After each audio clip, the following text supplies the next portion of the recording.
tenemos muchos apuntes, muchos datos, nuestros amigos vienen con un montón de sensaciones, han estado ahí unas jornadas para saber qué ocurría, casi como centinelas del misterio, qué pasaba, con visión investigadora y visión crítica. Porque, a diferencia de otros casos tan lejanos, esto estaba pasando en tiempo real. Estaba ocurriendo, mientras de alguna forma ellos estaban ahí para contaros todo a vosotros. Y nos dicen nuestros compañeros que hace aproximadamente unos 10 días, más o menos, en una casa humilde de unos 60 años, en un barrio acostumbrado a la dureza lógica de la vida cotidiana, en una casa de esas donde nunca había pasado nada y nunca había sido noticia por nada, algo ocurrido en ese entorno, empezaron a escucharse una serie de voces. Concretamente, la inquilina de la portería, como si fuese una broma, a veces estas cosas empiezan como una broma aparente, escucha a través de los interfonos o telefonillos que la llaman. Evidentemente puede ser un error, puede ser un bromista, algo cotidiano, nada fuera de lo normal. Pero según afirma esta persona, y yo quiero verla ahora mismo, quiero imaginarla, en la prolongación de ese mensaje que le llama, se sitúa dentro del edificio y tiene la valentía de empezar a subir las escaleras de ese edificio de 60 años, repito, porque parece que desde la penumbra, desde el umbral, desde un poco más arriba, alguien la sigue llamando por su nombre.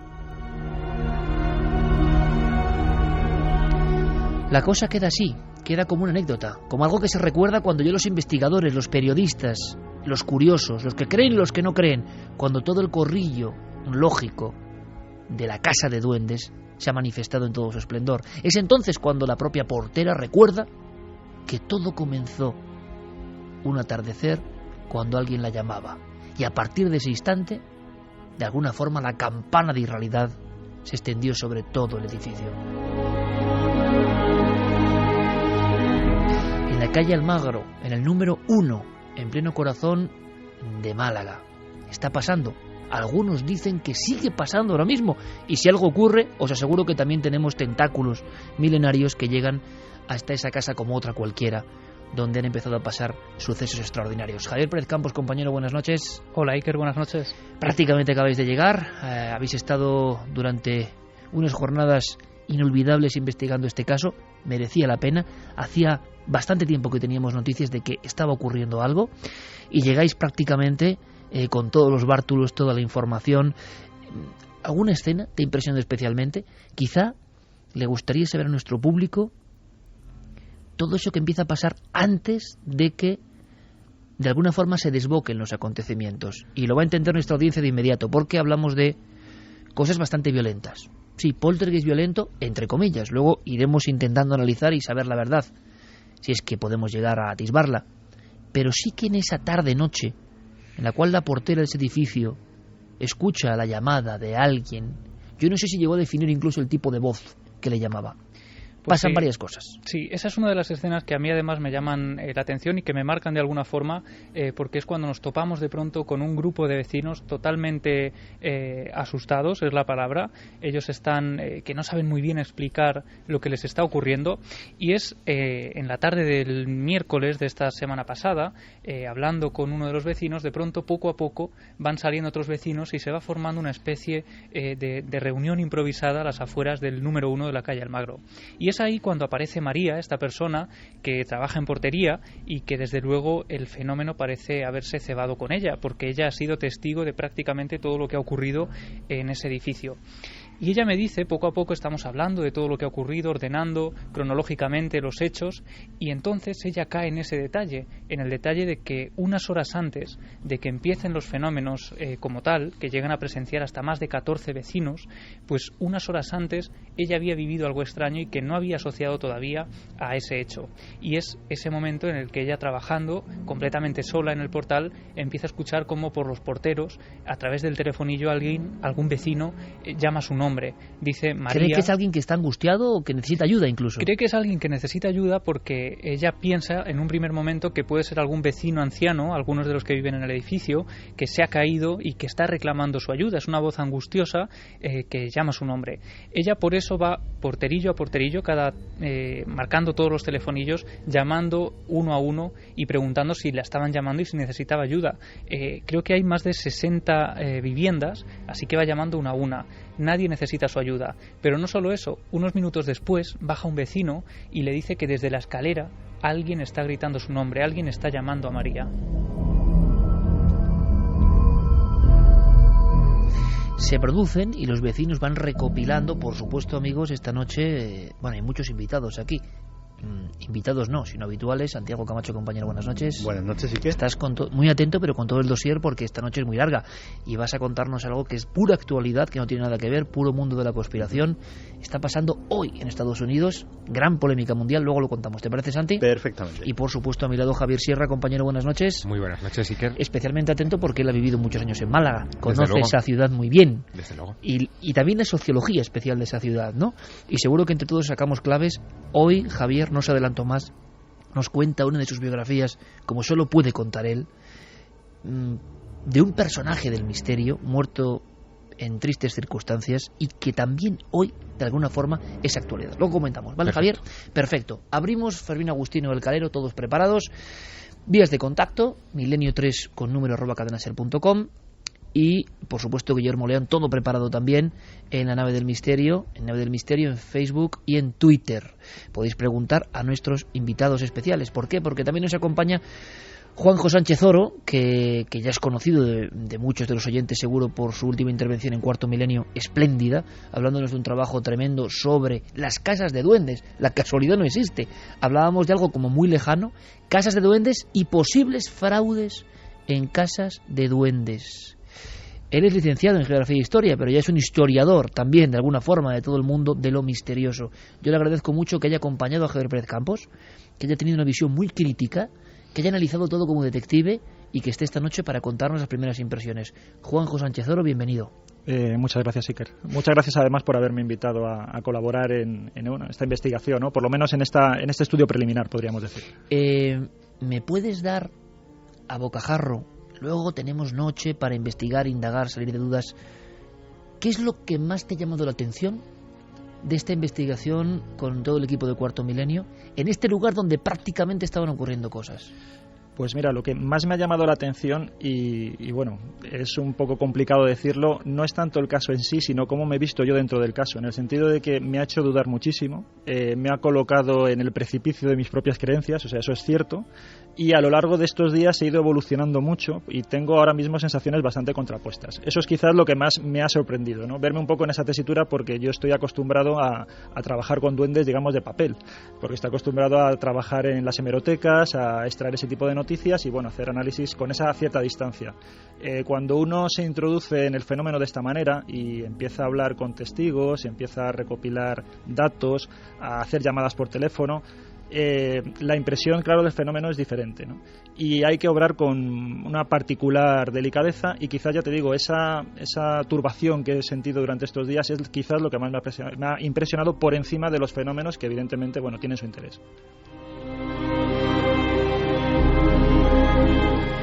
Pues para este equipo, Juanjo, es una alegría que estés con nosotros en esta investigación, porque creo que tu visión es muy, muy, muy interesante y además sabes contarla y hacerla llegar a la audiencia, y eso también es una clave esencial. Esta noche puede ser muy emocionante. Podéis enviar vuestros casos. Vamos a hacer una cosa, Javi.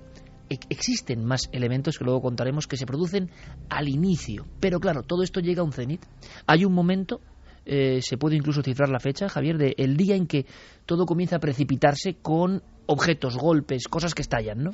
Sí, es el 24 de mayo, en una franja horaria muy clara además, entre las 9 de la mañana y las 2 de la tarde más o menos. En esa franja de horas es cuando comienza todo, comienza a bullir de tal forma que primero lo recibe esa portera, María, pero los vecinos se empiezan a asomar a los balcones, a las ventanas, empiezan a ver que está ocurriendo algo extraño y la cosa acaba en que poco a poco todos van bajando, todos se va llenando el portal de gente, no solo de ese edificio, sino de edificios cercanos, y llega a aparecer incluso 2 unidades de la policía local y también los bomberos. Bien, vamos a hacer una cosa. Yo he recordado ahora, y precisamente cuando Juanjo Sánchez Oro ha hablado de la hemeroteca, tan esencial en este programa, recortes viejos del Duende de Zaragoza.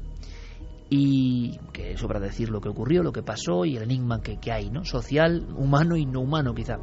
Pero es que recuerdo perfectamente en alguno de los trabajos del Duende de Zaragoza que una de las chicas, Pascuala Alcocer, asegura que a través de la escalera, el día previo a los fenómenos de voces, ella siente que alguien le llama a través de la escalera y que nota que es alguien que pide auxilio o que necesita ayuda. Ella va subiendo las escaleras y nunca está esa persona que le está llamando. Y eso ocurre. Esta Pascuala fue incluso acusada de ventriloquía inconsciente. Lo pasó muy mal, le marcó la vida este suceso de 1934. Pero es curioso, empezó con una llamada, digamos, en el umbral, en la escalera, en esos lugares comunes donde parece que se desarrolla este hecho concreto del 2013. Vamos a hacer una cosa, os pido toda la atención, compañeros, porque estamos en conexión con esa casa. Podéis intervenir en cualquier momento, ya iremos desgranando cosas. Pero Miguel Ángel del Puerto, que es una persona además que vive muy cerca, y que con su esposa Celia, que es médico, enseguida han acudido al lugar de los hechos porque les gustan estos temas, porque siempre han estado interesados, pero creo que ha ocurrido algo que nunca nadie espera, que es vivir algunos acontecimientos. Y a la 1:44 me gustaría conectar con Miguel Ángel del Puerto, sobre todo porque creo que está justo en ese lugar, en la calle Almagro 1. Miguel Ángel del Puerto, compañero, buenas noches. Hola, muy buenas noches, ¿y qué? ¿Cómo estamos? Pues muy bien, ¿tú cómo estás? ¿Dónde estás? Bueno, yo me encuentro en este momento delante del número 1 de la calle Almagro, que es un edificio de 8 plantas más el ático en el 9º, un edificio que tiene aproximadamente una antigüedad de unos 50 o 60 años. La puerta ya está abierta y bueno, si quieres pues podemos pasar y te describo lo que vemos. Pues ahora mismo te aseguro, amigo, que cientos de miles de personas están muy atentos a todo lo que nos digas, porque en ese sitio en el que ahora mismo tú estás entrando, en este instante, han pasado muchas cosas. ¿Cómo es el lugar, Miguel Ángel? Bueno, el lugar es, lógicamente, es un edificio como otro cualquiera, pero evidentemente desde el 24 de mayo esto ya no es un edificio como otro cualquiera. Es un portal, bueno, que tiene pues un suelo pues de color rojizo, con sus barandillas, sus escaleras, tiene una portería pues repleta de buzones, con su mostrador, hace un ángulo de 90 grados, es un poco especial, ¿no? Porque entras, giras a la derecha y después giras a la izquierda otra vez para los ascensores.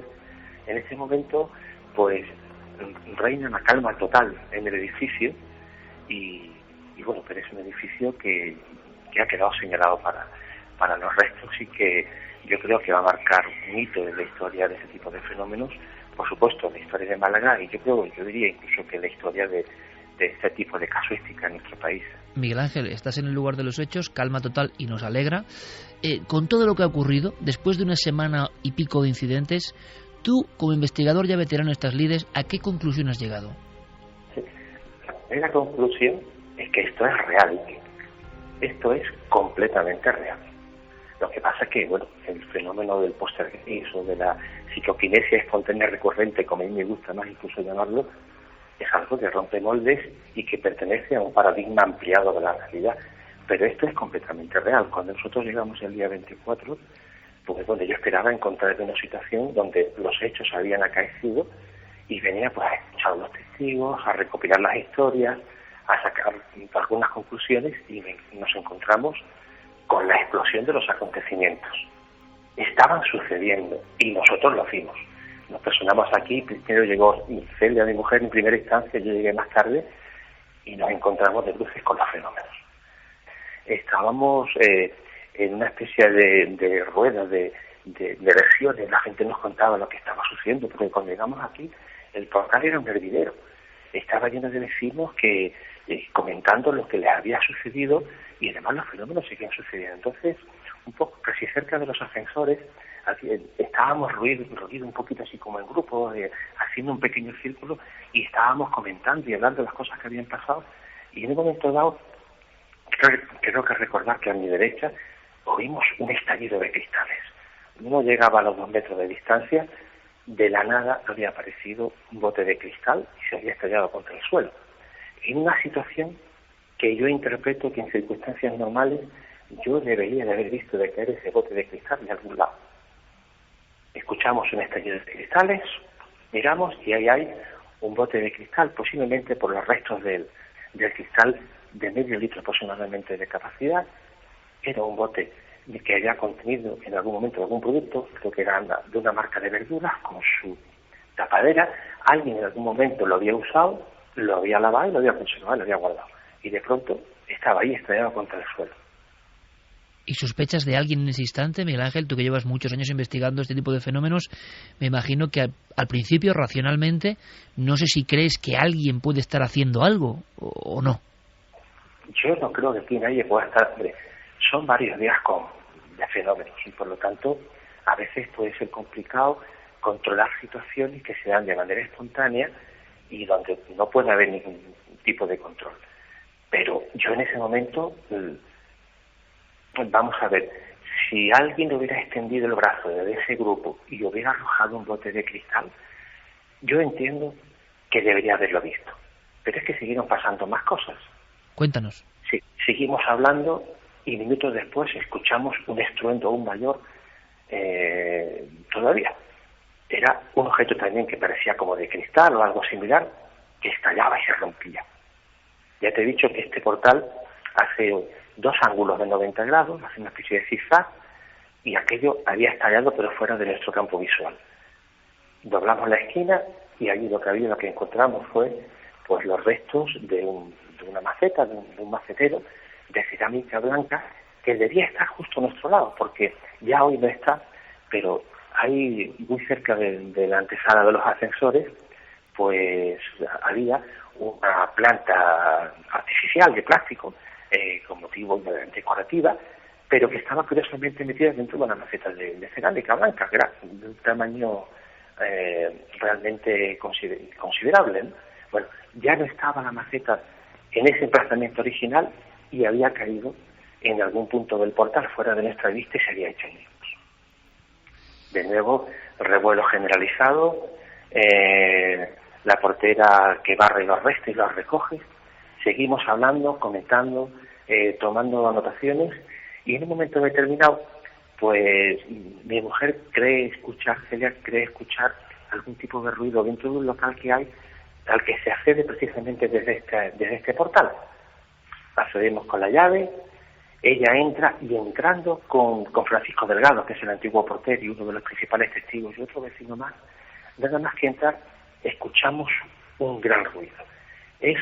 O bien detectamos auditivamente la caída de un objeto que golpea en 2 tiempos sobre alguna superficie y finalmente cae al suelo, o son 2 golpes de 2 objetos diferentes, pero el caso es que hay un golpe seco y un segundo golpe que suena a cristal, pero no ha estallido de cristales sobre una superficie, hay algo que no se ha roto. Encendemos la luz, entramos a este local y lo que encontramos es un jarrón de cristal intacto en el suelo. Este jarrón, según nos comenta la portera, es de la portería. Es decir, supuestamente, de alguna forma, no entendemos cómo, estaba en la portería y ahora está dentro de este local. Nos retiramos, hemos entrado 4 personas ahí, nos retiramos, seguimos hablando, el local es muy grande, por lo tanto nos alejamos como unos 4 metros de este objeto, nos giramos hacia la puerta y en ese momento vemos el jarrón venir, aquel jarrón que hemos dejado como a 4 metros de distancia, lo vemos venir de enfrente, como unos 2,5 metros o 3 metros de altura, porque este techo es muy alto, viene girando a gran velocidad, impacta contra la pared, después de impactar contra la pared, cae al suelo ante nuestros pies y se hace añicos. ¿Qué piensas en ese momento, Miguel Ángel? ¿Qué pienso? Pues que los jarrones no vuelan. Eso es lo primero que pienso. La verdad es que no había forma material de que ninguno de los que estábamos allí podría haber hecho una suerte de maniobra de alguna forma porque es que además tuve la fortuna de tener a las 3 personas que me acompañaban, mi mujer Celia, Francisco Delgado y un tercer vecino, tenerlos todos en una línea imaginaria que quedaba detrás de mí y que yo podía ver perfectamente de forma periférica y por lo tanto no había forma Miguel Ángel, te quería decir, no hay ningún vecino, no hay nadie ahora mismo, tú estás solo. Te lo pregunto porque, sociológicamente, ¿cómo ha sido interpretado este rosario de fenómenos por parte de una comunidad? El lugar donde tú estás, ¿qué piensan los vecinos? ¿Que hay un bromista? ¿Que hay algo que les aterra? ¿Se ha difundido el miedo? ¿Cómo lo has vivido? ¿Cómo ha sido esta otra cara del fenómeno? Las opiniones están divididas. Lógicamente, los que han vivido el fenómeno pues tienen una visión completamente diferente de aquellos que no lo han vivido. Yo tuvimos la oportunidad de entrevistarnos, pues si no recuerdo mal, con 14 testigos y bueno, las opiniones están muy divididas. Uno piensa que son los espíritus, alguno cree que es el diablo, algún vecino que no ha visto nada, pues sencillamente piensa que puede ser obra de algún bromista. Yo hablaba con un vecino que me decía, yo no creo en nada, pero lo que he visto lo he visto. Pero no, así, no creo en nada, esto tiene que tener una explicación, pero yo he visto lo que he visto, ¿no? Los vecinos preguntan mucho, oye, ¿pero esto qué es? ¿Qué es lo que ha pasado aquí? ¿Qué explicación tiene? Y bueno, las explicaciones, pues, ya a la hora de darlas, pues es complicado, porque yo pienso que tenemos que tenemos que ejercer un cierto nivel de responsabilidad, pues, con la gente que vive este tipo de cosas y que necesita respuestas, ¿no? Y bueno, como el miedo nunca es buen consejero para nada, pues creo que tenemos que dar respuestas más o menos certeras y muy responsables en ese sentido. Entonces, pero están las opiniones divididas. Le estamos prestando toda la atención posible y además contando con la posibilidad de hacerlo desde el lugar de los hechos, cosa que te agradecemos enormemente, Miguel Ángel. Gracias por la crónica, gracias por estar ahí y a lo largo de la noche, de verdad, si ocurre cualquier cosa, si pasa algo, estamos en contacto. Te mandamos un abrazo grandísimo, compañero. Gracias. Un abrazo muy grande, muchas gracias. Un placer y un honor. Gracias. 1:54, esto es Milenio 3, calle El Magro 1, Málaga, la casa de los duendes del siglo XXI. Impactado, Miguel Ángel del Puerto, que es un veterano investigador en estas lides.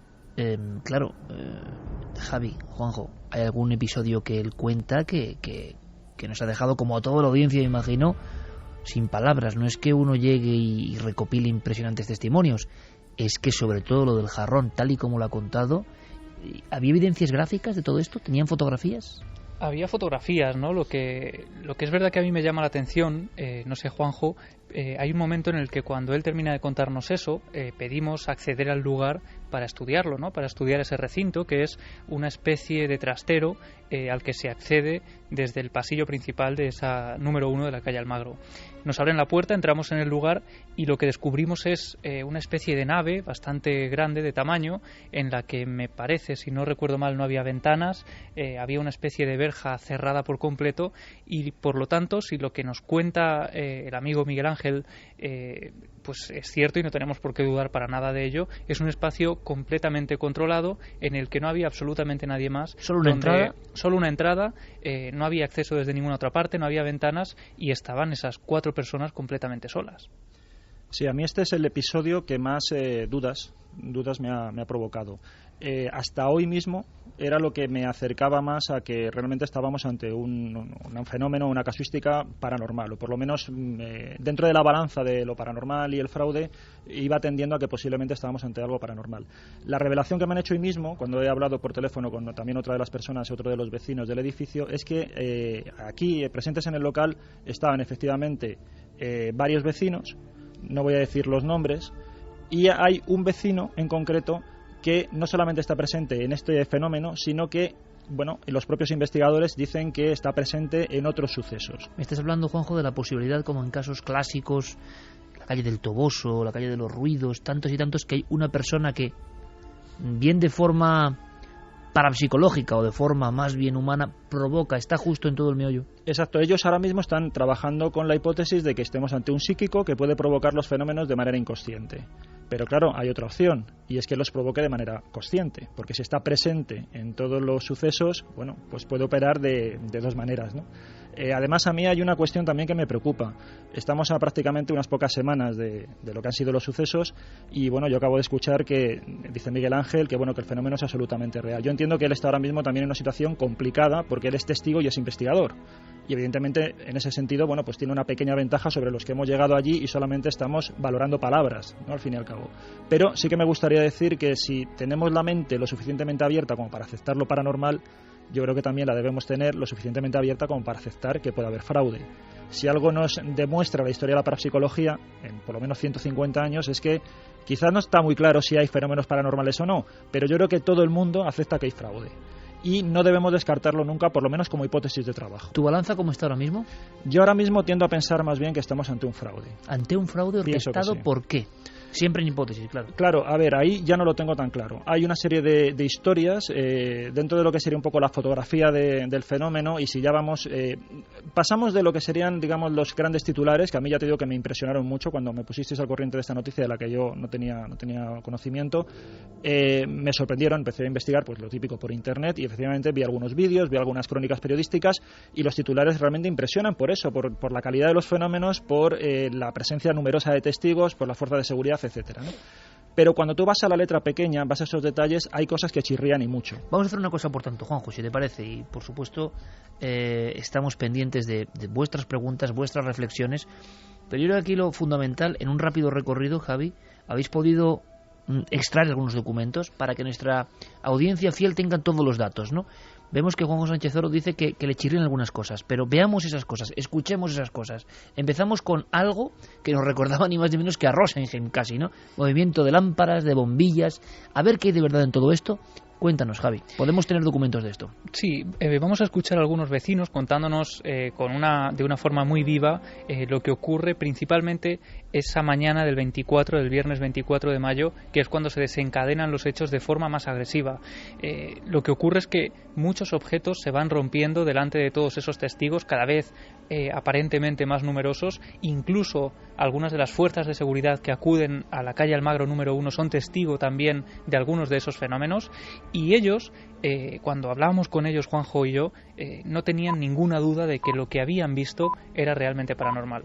Y el viernes, a las 9:30 de la mañana, empezaron a caer bombillas por todos lados. Eran bombillas, bombón y bombón y bombón. Eran las bombillas de repuesto que yo tenía guardadas ahí para reponer bombillas en la casa. Y en el último rellano de la escalera, pues me cae a mí, al lado del pie derecho, una bombilla. Pero en ese momento digo, no, esto tiene que ser cierto, porque claro, ahí no había nadie que me tirara ninguna bombilla. Me bajé de aquí a donde estamos ahora, vamos, fuera de donde estamos, y efectivamente, caían bombillas, los casquillos por otro lado, pero no solamente caían bombillas. Es que en el transcurso de unas 4 horas, pues empezó de todo tipo de cosas.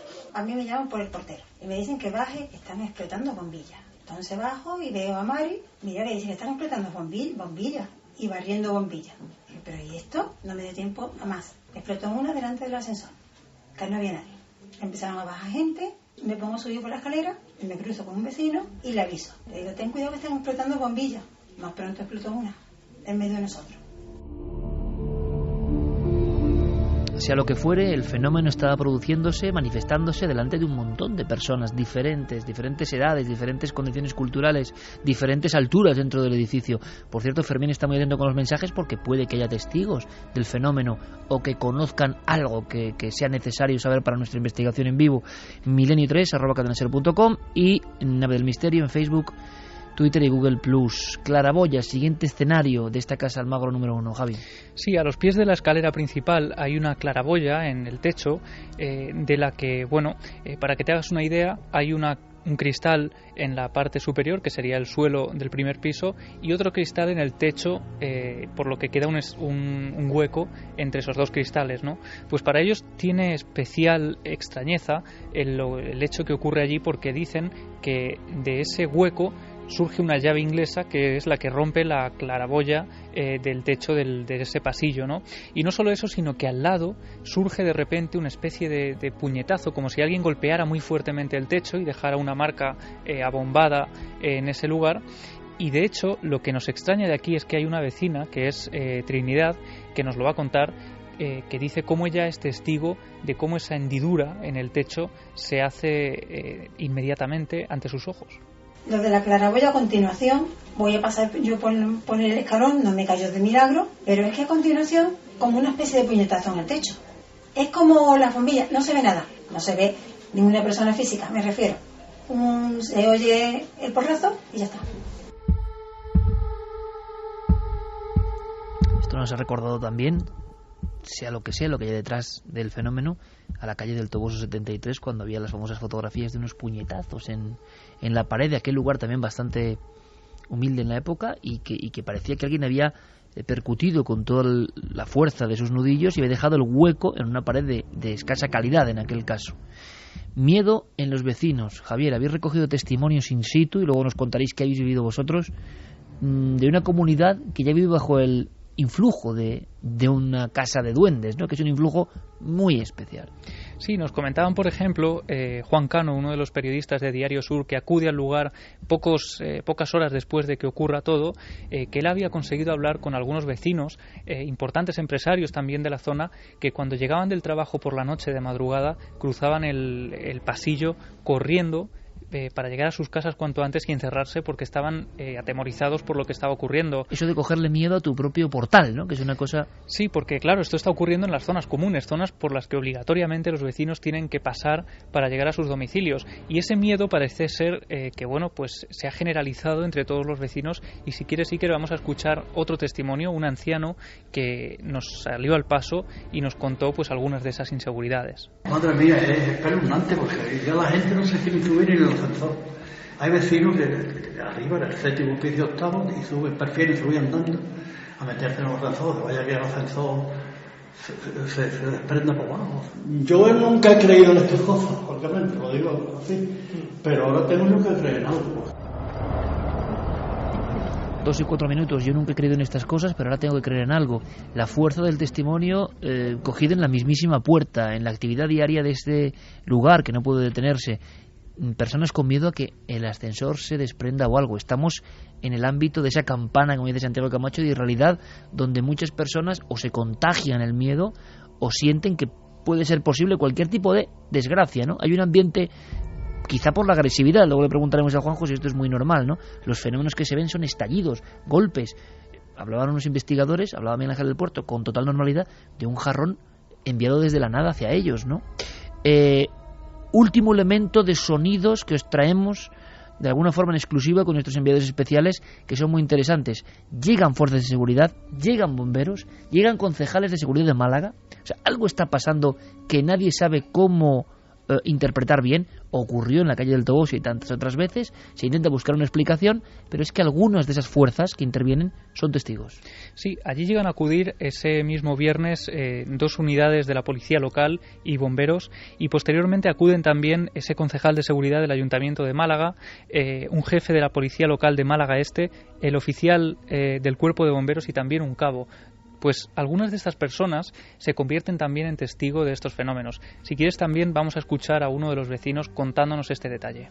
Alguien de la casa, no sé quién, llamó a la policía local. Vinieron la policía local. No, ¿qué pasa? ¿Qué tal? Pues mira, pasa esto. ¿No? Claro, la sonrisita irónica. No, es que claro, nosotros aquí no podemos hacer nada, lógico. Entonces ellos, por su cuenta, llamaron a los bomberos. Vienen los bomberos, todos pertrechajos, sus cascos y sus historias, y vuelta a empezar. Pues ¿qué pasa? Pues pasa esto, pues no sé cuánto, pues no sé qué más. Y estábamos yo en la parte de allá y 2 bomberos en la parte de acá. Y en ese instante el maldito candado se vuelve a caer al suelo. Y entonces el bombero que hay ahí mira, se queda así estupefacto y le dice al compañero: oye, que lo he visto yo.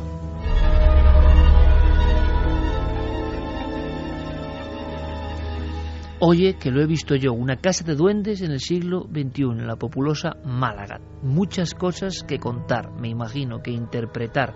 Por cierto, Juanjo, ¿en algún momento percibís algo extraño? Creo que hay un instante que suele ocurrir también, precisamente en ese instante de descanso o de cena del equipo. Algo pasa y creo que si sois conscientes o os comentan algo, pasa algo. ¿Me podéis contar? Sí, ocurre a las 11 más o menos de ese día que hemos estado grabando y hablando con testigos y viendo el lugar de los hechos, cuando ya estábamos cenando, justo en ese momento en el que el edificio se queda completamente vacío. Parece ser que en el segundo piso desaparece una de las ventanas y aparece estampada contra el suelo del primer piso. El cristal aparece hecho añicos, instantáneamente aparece uno de los vecinos que recoge esos cristales rápidamente y por supuesto dan el aviso a Miguel, que nos lo hace saber a nosotros. Nosotros ya llegamos tarde de alguna forma, no somos testigos de todo esto, pero ocurre justo cuando nosotros estábamos ya fuera del edificio. Rápida valoración, Santi, Javier, de todo lo que si os parece en un titular, de todo lo que estamos viendo ahora mismo y vuestra situación también, que será como la de la audiencia. Estos casos son casi incomprensibles hoy en día. Hacía mucho tiempo que no había un suceso de este tipo, con tantos testigos, con intervención oficial, y iremos viendo hacia dónde va el peso de la balanza. Santi. Pues la verdad es que muy sorprendido, efectivamente llama muchísimo la atención el gran número de testigos y la impresión que parece que les ha causado el fenómeno. Este hombre mismo, que le daba miedo subirse en su propio ascensor, pues da prueba de que en esa comunidad está sucediendo algo que está alterando emocionalmente a las personas. La posibilidad de fraude siempre cabe, pero cuando se van multiplicando los testigos, la posibilidad de fraude también se va haciendo cada vez más complicada. Y si luego nos metemos en ese paralelismo con el caso Rosenheim, que incluso habría una persona, como el caso de Anne-Marie Schnabel, que podía haber estado presente en todos los hechos y que de alguna forma psíquicamente podría haberlos inducido, pues también es una línea interesante para meternos.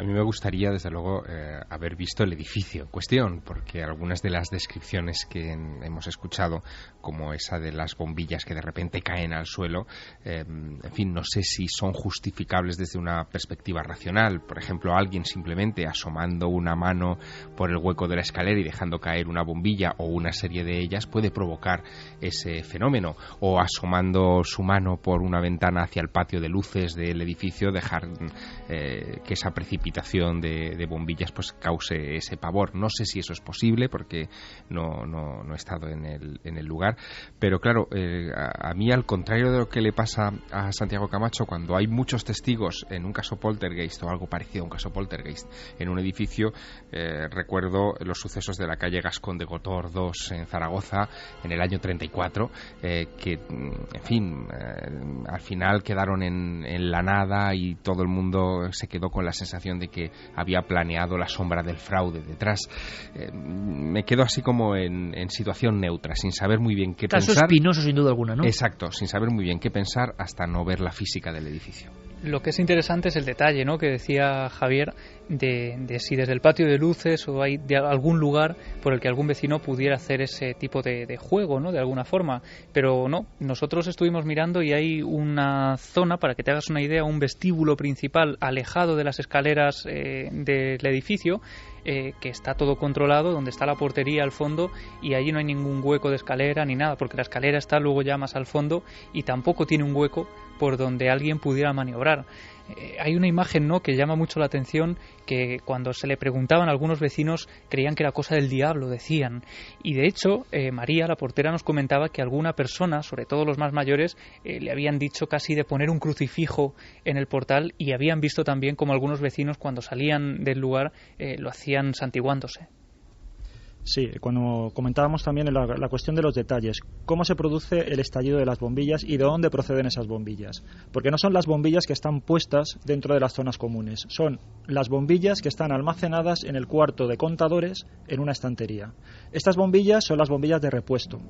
Y el procedimiento es el siguiente: empiezan a estallar por diferentes partes. Es cierto que no se las ve estallar propiamente, ni se las ve llover físicamente, eso no está muy claro, pero lo curioso es, lo que a continuación nos cuenta alguno de los testigos también, y es que las bombillas van desapareciendo poco a poco de la estantería donde están almacenadas, y los envases de cartón aparecen en la papelera que está junto a los buzones, la típica papelera que utilizamos cualquiera para tirar la propaganda. Hombre, eso entonces, no lo hace un poltergeist. Que un fantasma recicle es bastante sospechoso. ¿Y son las mismas cajas? Son las mismas cajas. ¿Corresponden las bombillas que se han estallado, ¿no? Es decir, además es la salida del cuarto de contadores, yo planteé un escenario hipotético que es que el que coge las bombillas, evidentemente lo que hace es que se queda con la bombilla y tira a continuación, porque le pilla de paso la caja de cartón, el envase a la propia papelera.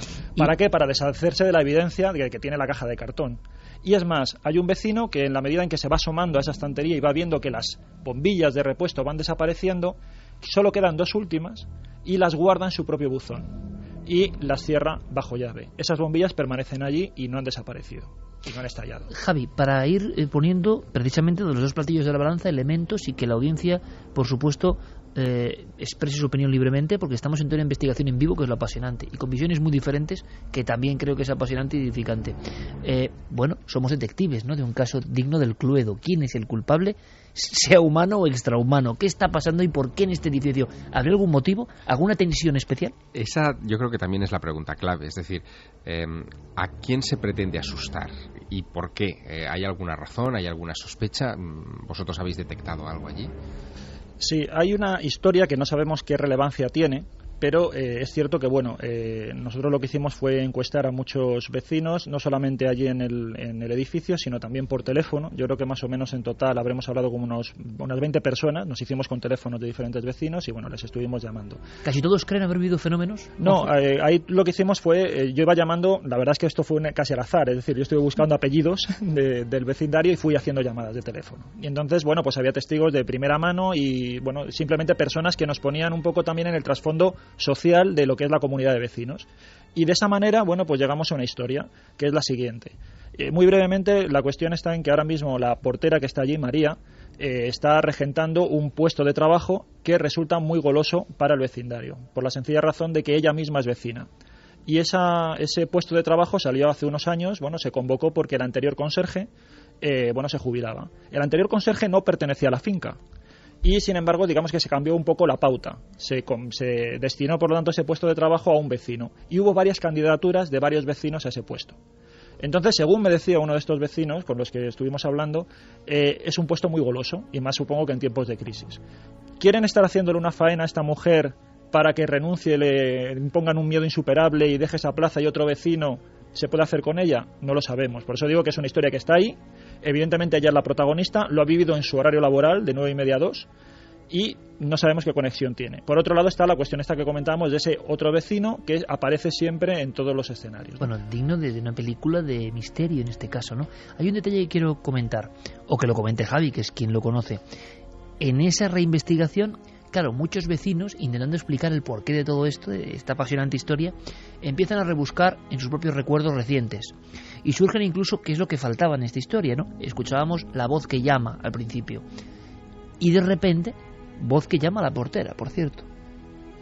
Y de repente nos quedamos sin esa otra cúspide del misterio que sería la visión de alguien, de algo. Sí que en el vecindario hay personas que aseguran que ha habido visiones muy concretas en algunos de los pisos y que ahora piensan que puede tener algo que ver o no, Javi.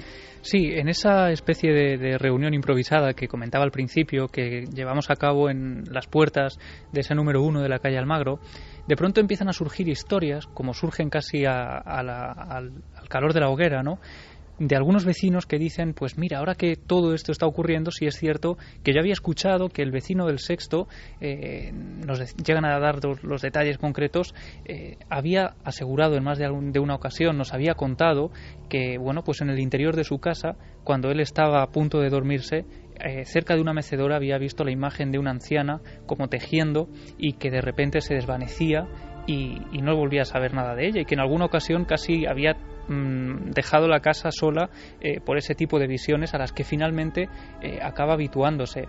Y hay otra visión que nos cuenta precisamente esta vecina de la que hablábamos y que también tiene lugar en esa especie de margen, digamos, en el que empiezan a ocurrir los fenómenos, ¿no?, en esa campana de irrealidad de la que hablábamos. Es algo muy extraño y muy absurdo, por cierto, lo que te ha contado, ¿no? Sí, ella dice que estaba durmiendo su nieto, ella en un momento determinado se asoma a la ventana porque está haciéndole el desayuno y de repente ve que en la esquina del edificio hay un hombre vestido de negro y con una pelota bajo los brazos. Dice que esa pelota le recuerda inmediatamente a la de su nieto porque tienen los mismos colores y es el mismo patrón. Ella le pregunta a esa figura, que está muy inquieta mirando hacia un lado y a otro, qué hace con la pelota de su nieto, y le pregunta si es esa la pelota de su nieto. Y esta figura le dice algo así como: sí, puede ser la pelota de su nieto. En ese momento esta mujer baja corriendo desde el segundo y cuando llega a la esquina descubre que la pelota está ahí, pero que el misterioso hombre de negro que él había visto unos minutos atrás ya no estaba. Está funcionando aquí la sociología del misterio, es decir, toda una comunidad, Juanjo, tú que has estudiado tantos casos en esa especie de maravillosa tesis, ¿no?, con 48 sucesos, se están produciendo fenómenos en esa comunidad idénticos o muy parecidos a otros que tú has estudiado, incluso relacionados con falsos poltergeist. Yo creo que hay una diferencia fundamental, y es que aquí, a pesar de que tenemos 64 viviendas, el fenómeno no acontece dentro de las viviendas, ¿no? Y eso es curioso, es decir, acontece en las zonas comunes, y no es capaz de penetrar puertas, solamente actúa dentro de algunos locales siempre y cuando la puerta esté abierta, que es lo mismo lo que le pasa a los humanos, que tampoco son capaces de atravesar las paredes, ¿no? Por eso digo que hay detalles que me hacen sospechar. Luego, todos estos casos que se están añadiendo un poco, se van echando en el mismo caldero, también forma parte, hay que estar un poco prevenidos de lo que es el propio aura fabulatoria que se va sumando. Que existe, la habéis visto muy tensa, muy auténtica, la sensación del miedo, lo desconocido. Claro, y que se van sumando además, estamos hablando de 64 viviendas, estamos hablando de más de 100 personas. Si hacemos cualquier estadística sobre 100 personas, vamos a encontrar visitantes de dormitorios, gente que ha visto ovnis, es decir, es un planteamiento que, como tampoco se fija claramente en el tiempo, salvo en este caso concreto, que sí que lo hemos visto, realmente se van sumando. Por ejemplo, ahora mismo se está hablando de un supuesto caso de poltergeist que ocurrió en una vivienda en el año 1964. Yo he preguntado hoy mismo por esa referencia y no me la saben dar, no me la saben concretar, ¿no? Entonces me temo que poco a poco van a ir engordando también esto. Se habla de la presencia de un posible cementerio árabe en las inmediaciones. Es decir, yo creo que poco se van a poco desenterrando cosas que habrá que purgar también, ¿no? Y que no sé. Por cierto, que de visitantes de dormitorio hablamos luego. Precisamente, Javier, su biografía tiene que ver con visitantes de dormitorio, ni más ni menos. Entonces, yo creo que seguramente iremos viendo poco a poco que se puede ir creando una especie de burbuja, y lo que hay que hacer es, como siempre, ver qué relevancia tiene. Está muy bien anotarlo todo, pero ver si se puede conectar con el fenómeno principal o no. Sí, además también da la sensación de que algunos intentan arrimar el ascua a su sardina, ¿no? Porque el día martes 28, poco después de ese viernes en que ocurre todo, dicen que los fenómenos se vuelven también muy agresivos, pero sin embargo ocurre algo que hace generar esa desconfianza incluso en el propio vecindario, donde para ellos lo que ocurre primordialmente es algo paranormal. Pero este segundo día ocurre algo más burdo, ¿no? Y es que de pronto contra los buzones, por ejemplo, aparecen estrellados unos huevos, y alguien intenta achacar eso a algo misterioso, pero es que ese mismo día hay un bar que colinda con el edificio al que se accede por una puerta que comunica el bar con ese número 1 de la calle Almagro, y aparece una televisión dentro del bar volcada, una televisión que se rompe y se empieza a especular con el posible origen paranormal también de esa rotura de la televisión. Por lo tanto, es cierto que hay elementos que se van sumando y que uno ya no sabe muy bien si casan con la historia de ese primer día, donde incluso las autoridades parece ser que son testigos de esos fenómenos, y donde empieza ya a sumarse quizá un intento de efecto, por imitar. Efecto contagio, ¿no? Y personas que quizá quieren poner la guinda o el cierre a una serie de fenómenos que quién sabe si empiezan con un origen real y que se convierten en una cosa tan difícil de explicar y tan, como decía Javier, burda, yo creo, como huevos contra los buzones, ¿no? Claro, eso es una de los fenómenos que también más nos chirría en esta historia, ¿no? Qué extraño que aparezca un huevo, porque todo lo que estamos hablando hasta ahora son roturas de objetos que son propios de ese contexto, del contexto que estamos comentando, una portería, las zonas comunes, pero aquí estamos hablando de un objeto que está fuera de contexto, totalmente descontextualizado, como es un huevo. Entonces, si nos fijamos también un poco en la calidad de los fenómenos, no son realmente muy espectaculares. Es decir, aquí nadie ha visto una aparición, no ha visto desmaterializarse nada. Hay que tener en cuenta que todo lo que estamos comentando son fenómenos de los cuales los testigos, o por lo menos esa es la impresión que nosotros nos hemos llevado, toman conciencia después de que se produce su ejecución, es decir, su impacto. Es decir, nadie ve cómo algo flota o desaparece. Lo del jarrón, lo único que contaba Miguel Ángel del Puerto. Pero lo ve en la trayectoria ya, lo ve volando y ya impactando contra la pared. Pero no eso lo ve significa, no por ser abogado del diablo, Juanjo, pero eso significa que, tal y como ha contado Miguel Ángel del Puerto, como ha comentado, 4 testigos fuera de esa especie de camarote o de nave, y ese jarrón que han localizado perfectamente vuela hacia ellos. Quiere decir que alguien escondido, si es la hipótesis fraude, que yo no lo sé, tendría que haber ahí, ¿no? La cuestión es lo que te comentaba. En ese grupo está el vecino que están asociando como posible agente de estos fenómenos y que está presente en el resto de sucesos. Eso es lo que nos comentan. Por eso digo que yo era el episodio con el que más dudas tenía. Pero sí, supuestamente, según Miguel Ángel, el vecino estaba con ellos, ¿no? Frente al umbral de la puerta, sí, donde surge el... Y además, sí, Miguel dice que él está un poco avanzado, pero que él, en esa visión periférica, llega a tener controlados a los miembros de ese grupo, de ese pequeño grupo que está dentro de ese trastero, alejado ya de ese escenario principal donde hay un revuelo de varios vecinos, donde la confusión podría ser posible, pero claro, en un escenario cerrado y controlado, aparentemente, ¿no?, con solo 4 personas. Vamos a hacer una cosa, 2:22 de la noche, Fermín Agustí, compañero, vamos a repasar, aunque sea rápidamente, quizá haya más testigos, quién sabe, de este fenómeno que sí que saltó a los medios. Nosotros lo llevábamos con bastante sigilo, es más, sabíamos la historia antes de que saliese en los principales periódicos de Málaga y en las televisiones. Luego ya todo se complica, evidentemente, y por eso andábamos con esa prudencia, ¿no? Pero evidentemente el hecho es imposible de ser mantenido, ¿no?, en el secreto de esa comunidad. Son muchas personas, como decía Juanjo Sánchez Oro, y de inmediato salta a los medios. ¿Habrá personas que hayan vivido, que tengan su opinión sincera?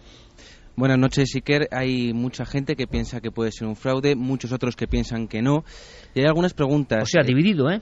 Sí, hay mucha polémica ahora mismo en la red sobre si puede ser fraude o no, dependiendo de lo que estáis hablando. Eduardo Bidondo pregunta si se sabe si ha pasado algún suceso dramático en este bloque. Dice, por todo esto tendrá un origen, ¿no? Bien, pregunta muy interesante, por cierto. ¿Pasado trágico, pasado extraño, pasado especialmente dramático del lugar?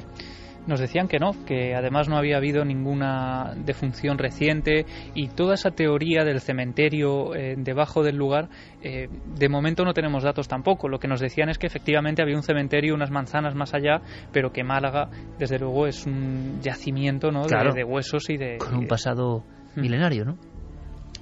Como decimos, hay mucha polémica. Por ejemplo, Vichejo dice, puede ser que sí que hayan ocurran hechos paranormales y que alguien esté aprovechándose de los fenómenos para motivos más terrenales. Juanjo, ¿qué opinas? Sí, puede ser. Yo ya digo que en principio planteo que puedan existir, que hay que trabajar con las dos hipótesis. O sea, yo no descarto el fraude, pero bueno, ahí está.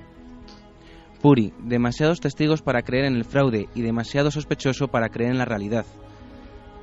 Carolina decía, esto o es un caso de espíritus o es un fraude muy bien planeado por alguien que no tiene nada más que hacer. Quiero creerlo primero. Vamos a ver, si hay hipótesis fraude, ¿cómo? Es decir, vamos a intentar dibujar el modus operandi. Sí, hay una cuestión importante y es la calidad de los fenómenos. Es decir, cuando uno se enfrenta a este tipo de cuestiones, tiene que intentar ver si los fenómenos paranormales se pueden reproducir de manera humana. Es decir, está claro que cualquier fenómeno paranormal se puede reproducir por medio de ilusionismo, por muy complicado que sea. Eso no significa que no existan los fenómenos paranormales. En este caso, yo creo que todos los fenómenos paranormales son bastante rudimentarios, porque estamos hablando de impactos, roturas, es decir, no hay una aparición que haga falta un dispositivo en 3D, el que lo tenga que hacer no necesita tener grandes conocimientos de ilusionismo ni de mentalismo, son cosas bastante, como decimos, bastante sencillas. Cosas que aparecen en muchos de los casos antiguos de casas de duendes, ¿no? Exacto. Impactos, ruidos, sensación de querer amedrentar. Exacto, y en casos antiguos sí que tenemos a lo mejor apariciones de fantasmas, incluso dispositivos introducidos en la pared, ruidos que aprovechan la acústica arquitectónica para que suenen a determinados cientos de metros. Aquí no, aquí todo, como decimos, es estruendoso, si se quiere, pero realmente simple, y no está tampoco desafiando las leyes de la física, porque siempre se producen, digamos, roturas o alteración de la materia frente a un objeto que impacta con otro que es más duro. No estamos hablando de nada excepcional. Nadie ha visto una desmaterialización, por ejemplo. Perfecto, modus operandi en tu opinión. Bueno, pues siempre hablando de que no tenemos ninguna verdad ni sabemos nada, pero en la versión crítica de Juanjo Sánchez Oro, tras, eso sí, yo creo que es muy importante estar en el lugar, no como tantas personas hacen siendo muy críticas que no han estudiado nada ni saben lo que ha ocurrido. En el caso de Juanjo Sánchez Oro es totalmente lo contrario. He ido con toda la buena fe con Javier Pérez Campos en nuestro equipo para analizar, siendo hoy en día yo creo el máximo experto en estas cuestiones de falsos poltergeist, entre comillas. Si hay un sospechoso que no lo sabemos, o más de un sospechoso, confabulándose por algo, yo no lo sé, pero ¿cómo habrían actuado? Bueno, aquí lo primero que habría que hacer, más que saber cómo lo puede hacer, habría que tener más datos. Por ejemplo, yo creo que falta por hacer lo que sería la temporización exacta de lo sucedido. Establecer las secuencias, casi una actividad de policía científica, saber dónde estaba quién en cada momento, para saber qué puntos ciegos había, qué áreas de fuga había. Eso, estamos hablando de un edificio muy grande, con muchos pasillos. Yo creo que si encima lo está haciendo un vecino, naturalmente nadie ve a un forastero cuando realiza los actos, ¿no? También vaya riesgo para un solo vecino, ¿no? Estamos pensando, hay otra escena de las muchas en la cual parece que un cuadro grande con todos los tacos se arranca, Javier. Sí, se arranca, estaba clavado a la pared, y es cierto que ese cuadro tendría que ser son todo como muy señales para que sean vistas, ¿no? Pero tendría que ser alguien muy alto también, y con esto podríamos ir dibujando incluso el perfil del sospechoso, ¿no? Porque el cuadro estaba colocado encima de los buzones. Yo creo que llegamos a calcular pues a más de 3 metros de altura la parte de arriba de ese cuadro. Bueno, entonces alguien tiene que utilizar una escalera para subir y arrancar el cuadro. Al igual que ocurre también con esa claraboya, aunque si se lanza un objeto podría haberse roto, o ese puñetazo, entre comillas, que una vecina llega a ver formarse de la nada. Desde luego, si confiamos en los testimonios, ahí es cuando se abre lo más complicado, ¿no? Porque si uno escucha los testimonios y cree fielmente que lo que nos están contando es auténtico, casi no hay posibilidad a la duda, ¿no? Ellos llegan a verlo formarse de la nada. Sí que es cierto, hay un detalle del que nosotros pudimos ser testigos y es bastante curioso, ¿no? Quizá tenga respuesta, pero justo debajo de esa claraboya que se rompe delante de las narices de esa vecina, que ve cómo caen los cristales delante suya, pues hay un área, hay un perímetro que si uno introduce ahí una brújula, esta se vuelve completamente loca. Eso lo pudisteis comprobar. Sí, esta sospecha, asienten los dos. Esta sospecha llega de manos de un vecino que había visto como algunas personas pues habían estado allí con unas brújulas haciendo esas mediciones, y nos dicen que efectivamente justo debajo de ese lugar, que es uno de los sitios donde el fenómeno actúa con mayor agresividad, pues nosotros hacemos la prueba de colocar la brújula e ir moviéndola poco a poco, y solo en cuestión de centímetros el norte cambia por completo al sur. Hay una especie de alteración magnética, ¿no?, que no sabemos muy bien por qué está producida. Habría que profundizar también más en ese detalle. Es un lugar clave para los fenómenos, me contabas, ¿no? Sí, es justo el punto que hay debajo de la claraboya. Sí, lo que ocurre también es que es cierto que esa inversión de la polaridad de la brújula se produce a ras del suelo. Si nosotros vamos elevando la brújula unos palmos, ya desaparece. Entonces, lo lógico es pensar también que puede haber algún tipo de conducto o algo que, electromagnético que pueda alterarlo. Eso se puede verificar, o sea, ahí sí tenemos algo que es fácil de verificar. ¿Tendría algún interés desde el punto de vista de relación con fenómenos extraños? No lo sé, porque a mí, por ejemplo, lo de la claraboya me parece también muy obvio que aparece asociada con una llave inglesa. Entonces también, en este caso, la causa paranormal necesita ayudarse de una llave inglesa para romper el tragaluz. Entonces, como siempre, porque además es un punto inaccesible, ahí sí que estamos hablando de 3 metros y pico, porque lo estuvimos también midiendo. Entonces yo, como esa calidad de los fenómenos la veo como todavía, ya digo, muy rudimentaria. Es también lo que me asombra. No veo grandes apariciones, desmaterializaciones, como en otros casos que se comentan, levitación de objetos. Nadie percibe eso.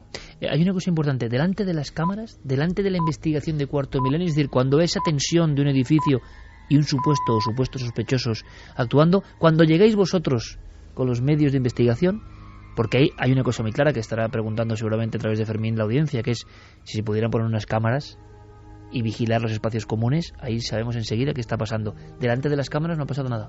No ha pasado nada, más que, hemos captado ese auténtico revuelo entre los vecinos. Sí, pero humano, la preocupación, claro, el ambiente lógico cuando están ocurriendo estas cosas, pero no hemos captado nada extraño, aparte de eso de la brújula, que es un detalle a tener en cuenta también. Nos encontramos, por tanto, con personas que han visto realmente cosas y que están muy asustados, y es normal, y no sabemos el origen de estas cosas. Podemos sospechar, podemos idear. Fermín, terminamos con unos cuantos mensajes más, simplemente para catar un poco lo que piensa nuestro público. Efectivamente, ha habido muchísima gente que ha preguntado por qué no han puesto cámaras de vigilancia para investigar. También Alain nos decía que investiguen corrientes de aguas subterráneas por esa zona. El agua es un gran imán para que ocurran estos fenómenos. Jorge Fernández decía, ¿no será generado por la propia gente visiones reales pero condicionadas? También Nefertiti nos decía que es un caso que no le pilla muy lejos y que no sé cómo reaccionaría si pasara así en su casa. Hay mucha gente que opina lo mismo. Miguel López también habla de las escaleras. ¿Qué tendrán las escaleras para que en tantos casos pasen cosas tan extrañas como estas? ¿Quiere decir algo, Javi? Sí, hay otro detalle que nos apuntaban algunos vecinos, ¿no? Y es que aparte de esas lluvias, entre comillas, de objetos de cristal, de mamparas que desaparecen también de algunos pasillos, de los plafones, de las bombillas, de los maceteros, decían que ningún vecino ni ninguna persona había resultado herida. Incluso hay un caso de un vecino que unos días después, paseando justo por enfrente del edificio, muy cerca de un colegio, nos comentaban, ve cómo le va siguiendo un extintor que surge de la nada, que ¿Un lo comentaba. extintor? Sí, un extintor que surge de la nada, que no tiene ninguna muesca, nos comentaban, no tenía ningún resto de haber sido golpeado contra el suelo y que le está siguiendo como rodando muy cerca del edificio. Ese es un detalle también que algunos de los que saben de todo esto pues achacan a esos fenómenos, ¿no? Hace poco hablábamos, por ejemplo, del caso de Francia, de Menken-Off-Becut, donde algunos vecinos sí que habían sido agredidos por el fenómeno, pero lo normal es que siempre caiga a escasos milímetros. Es una de esas pautas, entre comillas, ¿no?, clásicas del poltergeist. Juanjo, lo cierto es que eso se ha ido mitigando, que tuvo su momento de esplendor, de señal, de querer amedrentar, lo que sea, y que a día de hoy la tranquilidad, lo escuchábamos en voz de Miguel Ángel del Puerto, ha regresado a ese domicilio. Lo más probable, haciendo apuestas, es que no vuelva a ocurrir nada. Es lo que suele pasar con estos casos, ¿no? Hombre, esperemos que sí. La cuestión es si realmente hay un móvil significativo y realmente hay una intención muy clara y no se ha conseguido el objetivo fijado, a lo mejor se reproduzca, es lo que no sabemos. ¿Cuál es la persona más asustada que visteis en...? Yo pienso que ahora mismo es la portera, pero con seguridad, porque además ya, mientras que al principio mostraba una actitud totalmente abierta incluso a salir en determinados medios de comunicación, ahora es bastante reacia a hacerlo y eso le ha condicionado. Y además yo creo que incluso se está enrocando mucho en la creencia. Yo creo que al principio podía tener ciertas dudas y ahora también está recibiendo el impacto del vecindario. Esto ha salido, por ejemplo, publicado en una viñeta en un periódico local. Ha recibido ya pues algunos toques de determinados también vecinos de la comunidad. Sociología del misterio en acción. Claro. Entonces yo creo que ahora mismo, por eso yo insisto un poco, ya digo, no digo que sea fraude porque es imposible que lo sepa, pero sí que intentaría no frivolizar demasiado y tener en cuenta que no me gustaría estar haciéndole el juego sucio a un desaprensivo. Entonces vamos a intentar que se actúe con prudencia y que se trabaje también con la otra hipótesis. ¿Casos parecidos a este en concreto que tú pudieras hacer paralelismo con los que has utilizado en tu tesis de 48 casos? Bueno, hay alguno, por ejemplo, en la calle Embajadores, pero no destaca en el año también 1905 aproximadamente, pero no exactamente igual, porque no he encontrado ninguno en la portería. Eso sí que me ha sorprendido, ni en las zonas comunes. Siempre iban a las viviendas porque la motivación era sobre todo desahuciar a la persona y de poner otra vez en circulación esa vivienda en concreto, ¿no? Entonces, claro, aquí estamos hablando de las áreas comunes y ya digo, no ha penetrado ninguno de lo que son propiamente los pisos, ¿no? Y tiene 64 viviendas, es la mayor parte de la superficie del edificio y sin embargo ahí no ha pasado nada. Estoy pensando una cosa, simplemente nosotros estamos en contacto con Miguel Ángel del Puerto por si ocurre cualquier cosa, agradecemos todo el esfuerzo y a todos los investigadores y nos encantaría realmente que fuese un fenómeno real y extraño y que pudiésemos contarlo con todos los datos y seguiremos muy atentos a toda la información. Pero ahora me acaba de surgir no sé, ha pasado como un ángel, ¿no? ¿Y cuándo estuvo Juanjo Sánchez Oro en Cuarto Milenio hablando de falsos poltergeist? Pues hace 3 semanas, más o menos. Hace muy poco.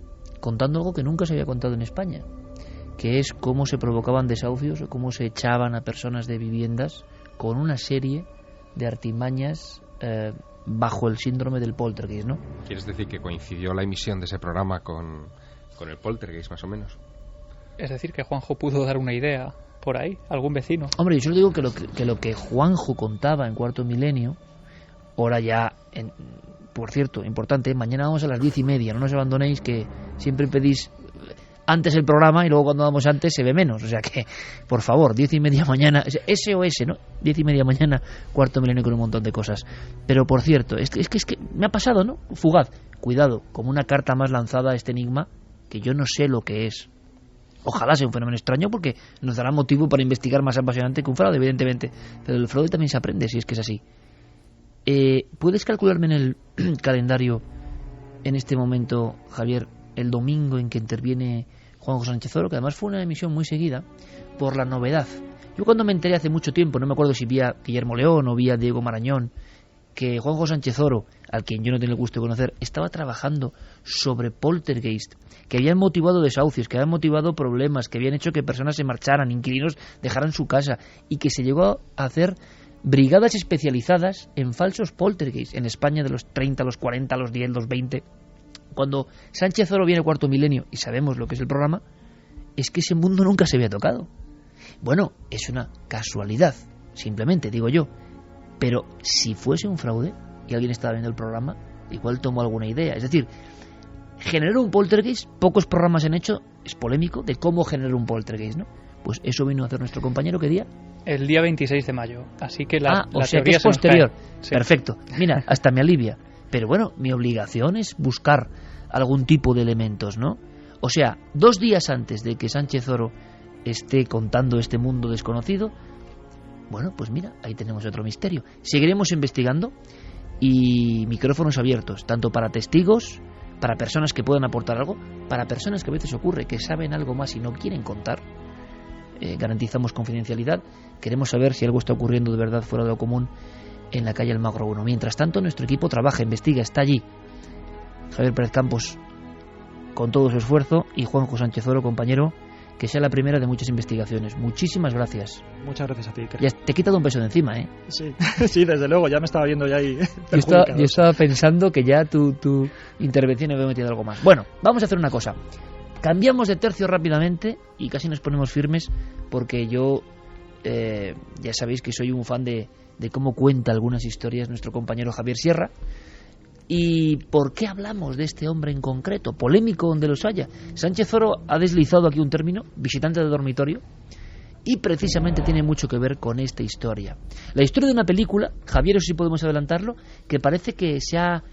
En Estados Unidos, que es un proceso, tú lo conoces bien además, se compran los derechos de novelas, de biografías, de todo, para luego poder lanzarlas a Hollywood, digamos, ¿no? Incluso de vidas sin libros detrás, que es lo que parece que en este caso va a suceder, que se ha comprado, digamos, el derecho a la familia de un importante personaje del que vamos a hablar a continuación, para llevarla a la gran pantalla. Y esto va a suceder en los próximos meses, quizá el año que viene, el año 2014, cuando termine ya toda la fase de producción y preproducción de este largometraje, que quiere reconstruir una vida realmente fascinante y que nosotros vamos a describir justo por donde debemos, que es por el final.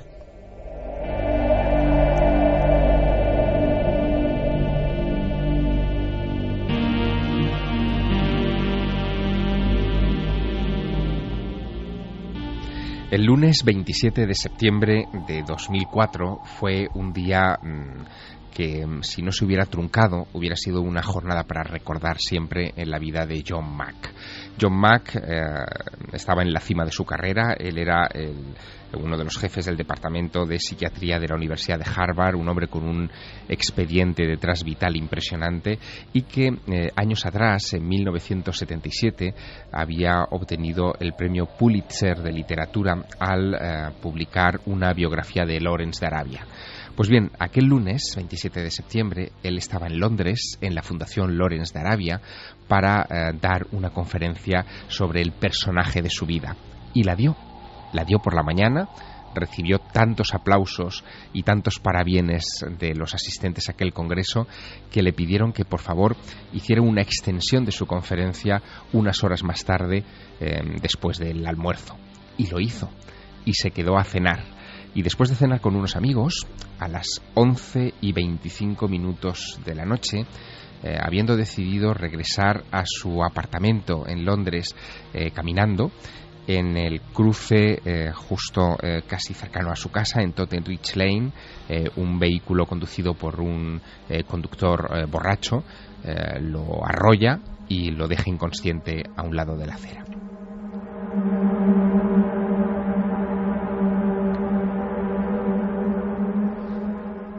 John Mack morirá unos minutos más tarde del fuerte impacto. La policía se presentará inmediatamente en el lugar de los hechos, detendrá al conductor, levantará inmediatamente un informe de la escena del atropello y la noticia de que John Mack ha fallecido esa noche correrá como la pólvora inmediatamente por Internet y por los grandes medios de comunicación.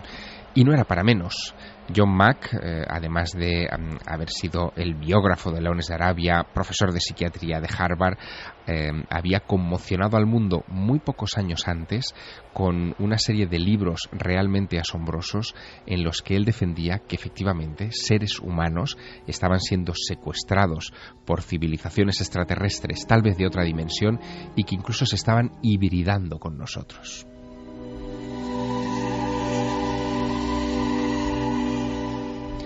El año de John Mack fue indudablemente en 1994, 10 años antes de su muerte. Ese año que fue, el gran año de su carrera, pero también su annus horribilis, fue un momento muy peculiar. Él publicó un libro, siendo, como decía antes, profesor de psiquiatría y jefe del departamento de psiquiatría de la Universidad de Harvard, una de las mentes más brillantes del elenco científico de esta institución universitaria de gran prestigio en los Estados Unidos. Él publica un libro que llama Abducción. Y en él cuenta cómo durante los 3 años más o menos precedentes ha estado entrevistando no a 1, ni a 2, ni a 3, sino a más de 200 personas que han tenido experiencias de abducción o que creen haber sido secuestradas por extraterrestres.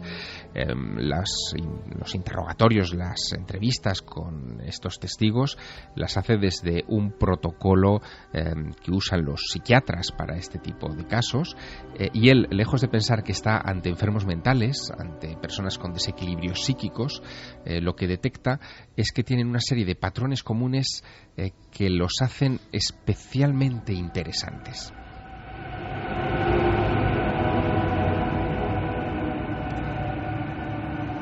Detecta algo que en 1983 ya había encontrado la doctora Elizabeth Slater. Esta mujer había sometido a tests psicológicos de diverso tipo a un pequeño colectivo de abducidos sin saber que eran abducidos, como por ejemplo la escala Wechsler de inteligencia adulta o el test de percepción visual motriz de Bender, y de repente todos esos tests arrojaron un dato común que le pareció muy llamativo a la doctora Slater, y es que eran personas de gran inteligencia, con una inteligencia superior a la media. También aquellos tests determinaron que tenían una vida interior más rica que el común de la población. Detecta incluso confusiones en su identidad sexual, una perturbación de cómo ellos mismos se veían, como si de repente hubieran sido sometidos a algún tipo de estrés, y ese estrés, ese factor del estrés, es el que lleva a John Mack a desarrollar la tesis de aquel libro que provocará, un gran revuelo, porque dice que lo que hay detrás de esos abducidos que él ha estudiado es algo muy parecido a los desórdenes postraumáticos del estrés que han vivido, por ejemplo, combatientes, personas que han vivido un atentado terrorista o que han sido realmente secuestrados. Pero no hay gloria sin infierno, y pocas semanas después de publicarse el libro Abduction de John Mack, la revista Time, nada menos, publica un reportaje de una escritora de Boston, sin ningún libro publicado, curiosamente, llamado Donna Bassett, que se ha hecho pasar por abducida, que ha estado entre los pacientes que ha entrevistado John Mack, y que confiesa en la revista Time que ella se ha empapado de toda la literatura abduccionista de aquel tiempo, que eran muchos los libros que se publicaban sobre esta cuestión en los Estados Unidos, y que había logrado tomarle el pelo al propio John Mack con una historia completamente falsa. Mack replica, contesta aquellas acusaciones en la revista Time, y dice algo que lo salva momentáneamente. Dice que a él, Bassett, la señora que se dice que se había infiltrado en su grupo, le había parecido convincente, y que si ya había mentido ante el grupo y ante él en una ocasión, que impedía pensar que pudiera estar mintiendo también al contar esta historia. Lo curioso es que después se descubrirá que Donna Bassett era la esposa de un amigo íntimo de Philip Klass, uno de los grandes detractores del fenómeno OVNI, y se sospechó que todo esto había sido una campaña para acabar con una figura prominente del mundo de la ciencia en los Estados Unidos que prestaba atención seria al misterio de las abducciones. Pero hubo más. El decano de la Facultad de Medicina de Harvard, el doctor Daniel Tosteson, se queda preocupado con la publicación del libro de John Mack, con las repercusiones en la revista Time, y crea un comité secreto para revisar las investigaciones del doctor. Durante 14 meses están recogiendo información a espaldas del doctor Mack, hasta que finalmente él se entera, se arma un revuelo tremendo, porque lo que perseguían era desacreditarlo y expulsarlo de la universidad. Pues bien, después de que se terminasen los análisis de ese comité, no encontraron ninguna razón para poder expulsarlo de la cátedra de la universidad.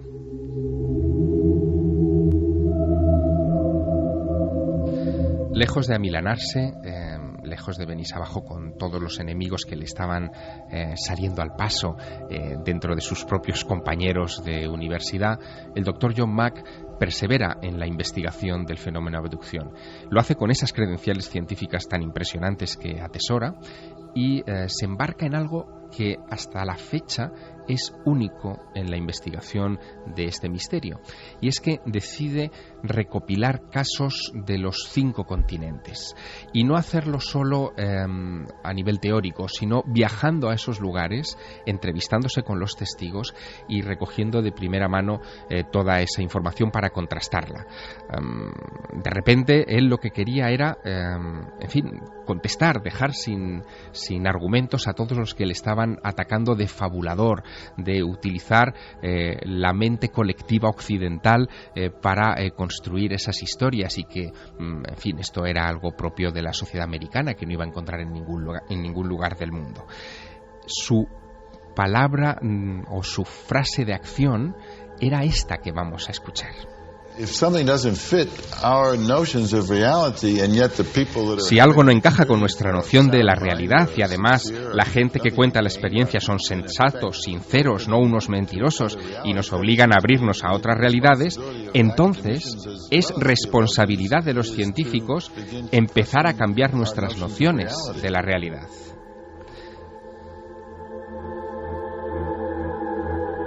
Bueno, pero eso era pedir mucho, ¿eh? John Mack lanzaba un reto importante. Un reto para el que nadie estuvo a la altura en aquellos años, pero fíjate, en el año 1999, es decir, 5 años antes de ese atropello mortal en Londres, él publica un segundo libro sobre abducciones.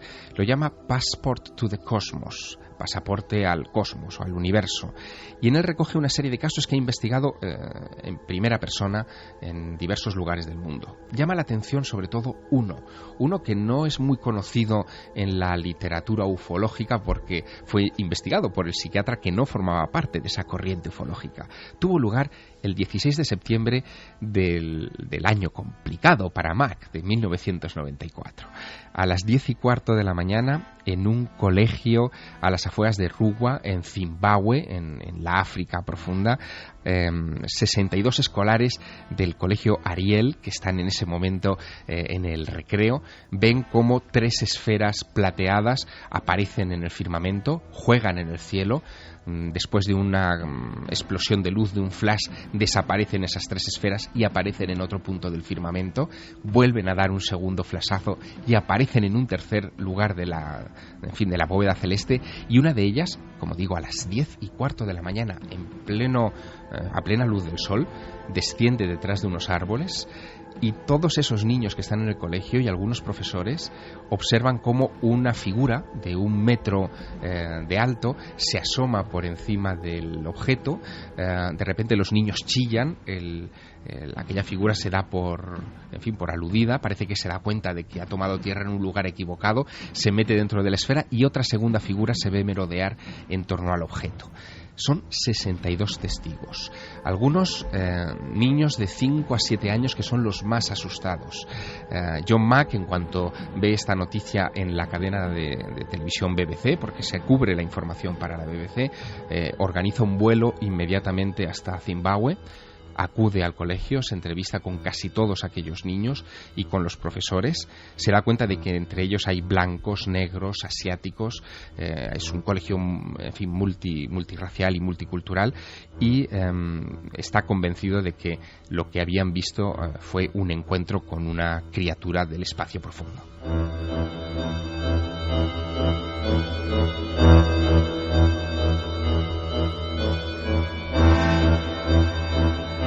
Y ahora mismo, a las 2:51, con esta música que pone el alcalero, tengo los dibujos de esos niños en un papel en mi mesa, me lo acaba de pasar Javier Sierra, y se me pone la carne de gallina después de haber escuchado lo que vosotros, amigos y amigas, habéis escuchado, ¿no? La fuerza del icono, la fuerza del dibujo de un niño, la fuerza de un encuentro con lo extraordinario, qué duda cabe. John Mack puede presumir en su currículum vital, ya en esa época, en el año 99, de haber hecho dos cosas bien curiosas. Él fue el organizador en el Instituto Tecnológico de Massachusetts, en el mítico MIT, de la primera y hasta ahora única gran conferencia internacional sobre abducciones, sobre esta cuestión que generó unos proceedings, unas actas que todavía hoy son material de referencia para cualquiera que investigue este asunto. Y en el año 93 funda el Programa para la Investigación de Experiencias Extraordinarias, que logrará entrevistar a personas de, en fin, como te decía, de los 5 continentes. Entre ellos, él encuentra, por ejemplo, a chamanes africanos que han tenido experiencias similares, que las describen de otra manera, evidentemente con otras palabras, pero que él adecúa inmediatamente a la experiencia abducción. Y en ese periodo de tiempo, en mediados de los 90, cuando él publica ese Abduction y está preparando el material para Passport to the Cosmos, un periodista un día se le acerca y le hace una pregunta buscando sin duda un titular, ¿no? Le dice, Dr. Mack, si usted pudiera dar un solo mensaje a la humanidad después de su investigación, ¿cuál sería? Y él respondió lo siguiente, dice, mi mensaje a la humanidad sería, no a la humanidad, sino al individuo, despierta, encuentra tu camino, da lo mismo si es a través de la oración, los alucinógenos, los viajes chamánicos, las abducciones, los discursos de los gurús o viendo películas como Matrix o el show de Truman. Encuentra el modo de una vez de romper el programa materialista y comercial en el que vivimos.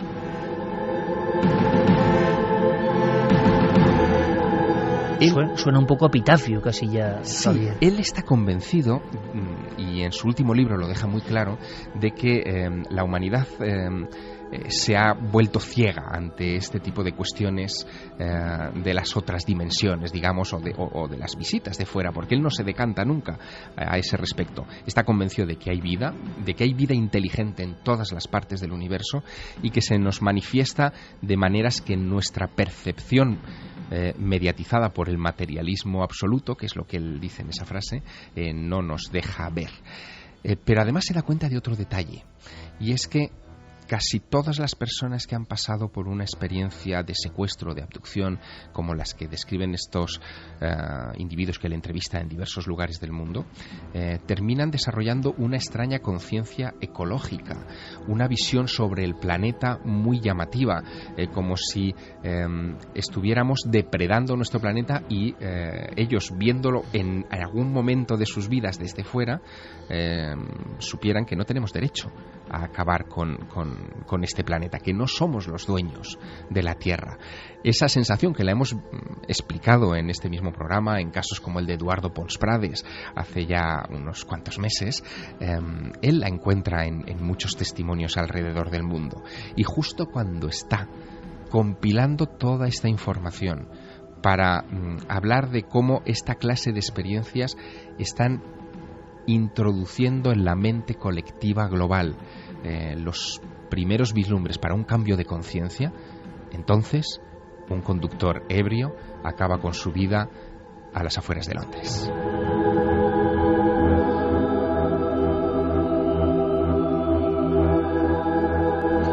Yo creo que la historia merecía la pena. Yo no sé, Santiago, si incluso en los ámbitos de la conspiración se ha hablado de la extraña muerte o no del doctor John Mack. Yo creo que ahora lo entendemos mucho mejor. Vaya personaje. Imagino que vilipendiado y apartado por el resto de los académicos, un auténtico hereje del siglo XXI. Sería una buena sección para el futuro.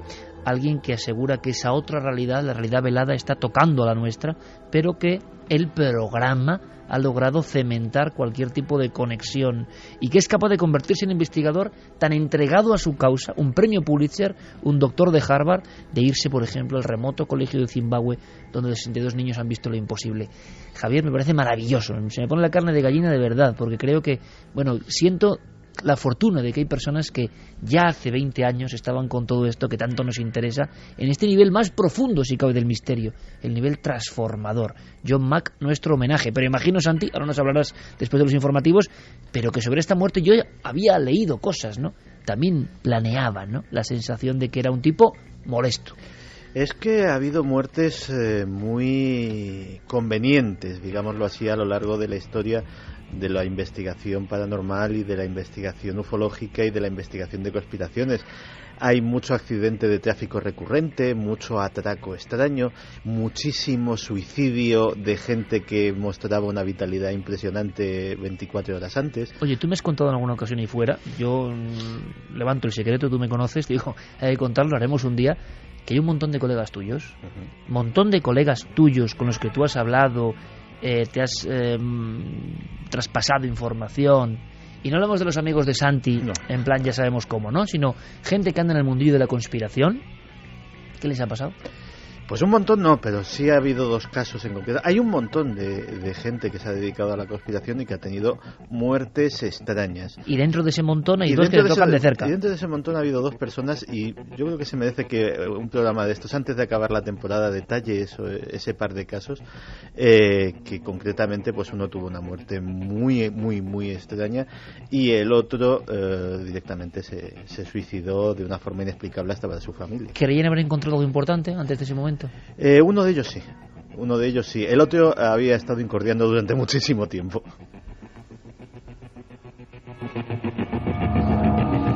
Pues con los dibujos de John Mack, bueno, más bien los dibujos de los testigos, que curiosamente, yo hice una vez esa experiencia, Javier, y sé que a ti también te puede poner los pelos de punta, porque estás muy metido con el arte, gracias a toda esa gente maravillosa. Bueno, a mí gente me suena a veces mal, como me dijo un día, y no me acostumbro, un día cara a cara me dijo alguien que no es nadie, ¿sabes? Chicho Bañez Serrador me dijo, es público. El público es más que gente, el público es nuestro público, que significa otra cercanía, otra manera de pensar y muchas veces más inteligente que nosotros. Pues recuerdo perfectamente, y agradezco al público que se congregó para la presentación del libro de Javier Sierra, El Maestro del Prado, 500 personas en el Teatro Lara, no es fácil. Mis disculpas, porque yo por lo menos tuve que marcharme volando para grabar precisamente para la televisión, y me sabe muy mal porque hay muchos amigos y amigas que esperan ese momento. Habrá más momentos, seguro. Ya sabéis que los milenarios siempre hacemos lo que haga falta para estar con vosotros, pero esta circunstancia era complicada, pero había que estar con Javier en un momento clave, ¿no? Y la gente fue fantástica. El éxito de nuestro compañero continúa, pero estas caras, tú sabes que aparecen, ¿no? Ya no solo en la prehistoria. Estas caras que estoy viendo con los ojos almendrados, la nariz solo con 2 fosas y esta boca, aparecen. Y hay culturas arqueológicas del Neolítico, como la cultura Binsa, que si pones los dibujos de los testigos de las abducciones y pones estas caras, son exactamente lo mismo.